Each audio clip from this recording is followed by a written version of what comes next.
भूख लगने पर चिक चिक करके मानो वह मुझे सूचना देता और काजू या बिस्कुट मिल जाने पर उसी स्थिति में लिफाफे से बाहर वाले पंजों से पकड़कर उसे कुतरता।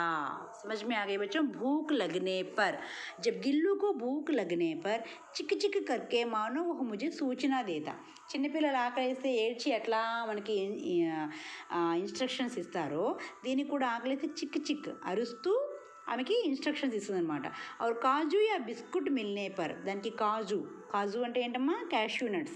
काजू और बिस्कुट मिल जाने पर उसी स्थिति में लिफाफे से बाहर वाले पंजों से पकड़कर उसे कुतरता. అంటే లోపలికి వెళ్ళిపోయి మళ్ళీ యథాస్థితిలో ఆడుకుంటూ ఉందన్నమాట. फिर गिल्लू के जीवन का प्रथम बसंत आया, मतलब वो बहुत अच्छी स्थिति में आ गया.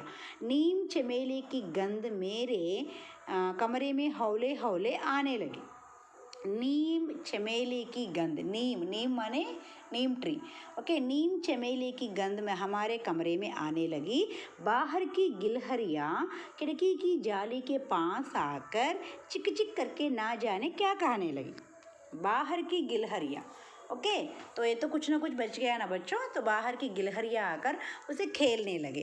ओके, गिल्लू को जाली के पास बैठकर अपनेपन से बाहर झांकते हुए मुझे लगा कि इसे मुक्त करना आवश्यक है. అంటే తనకు కొంచెం ఏజ్ పెరిగింది కాబట్టి ఇంకా జాలీకే పాస్ బైట్కర్ अपने पन से बाहर అంటే దాన్ని ఇంకా బయటికి పంపిస్తే మంచిదని महादेव वर्मा కనిపించిందనమాట.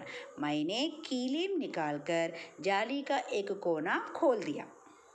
तो महादेव वर्मा ने क्या किया? पूरा ना छोड़कर एक कीले అంటే ఏంటమ్మా? మేకు. ఆ మేకును ఒకదాన్ని ఓపెన్ చేసి కొంచెం ప్లేస్ వదిలిందనమాట.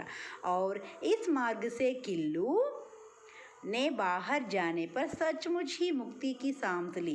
तो एक स्थान उसको छोड़ने के कारण गिल्लू क्या कर रहा था बच्चों?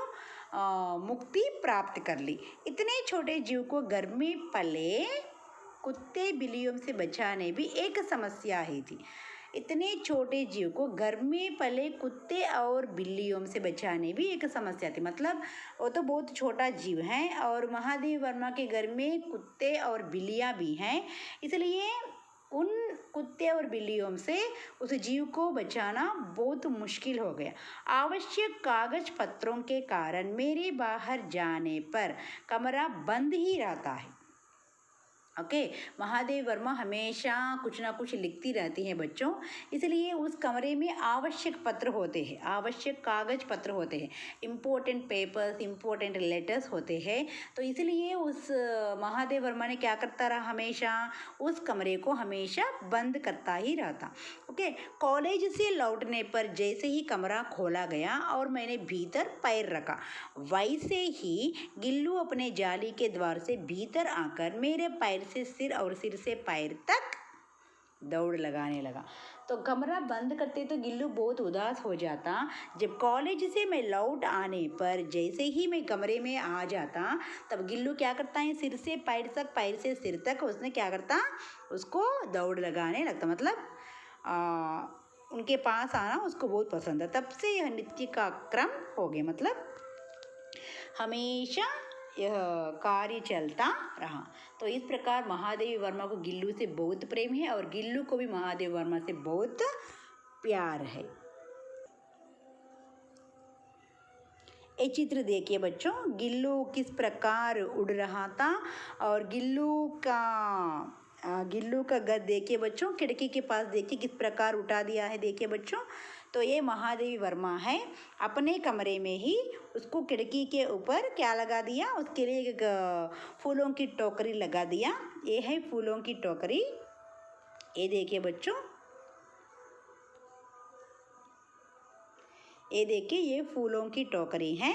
तो ये खिड़की के पास रखा गया है बच्चों. तो ये देखिए महादेवी वर्मा को देखते तो किस प्रकार हमेशा उनके पास जाना चाहता है और उनके सिर से पैर तक, पैर से सिर तक हमेशा दौड़ना शुरू करता है. देखिए बच्चों, समझ में आ गया ना? तो गिलहरी या गिल्लू महादेव वर्मा कितना प्रेम करता है और महादेव वर्मा उस गिल्लू को कितना प्रेम करता है, हमें इस पाठ के द्वारा समझ में आता है. और बाद में क्या चला हम कल देखेंगे बच्चों.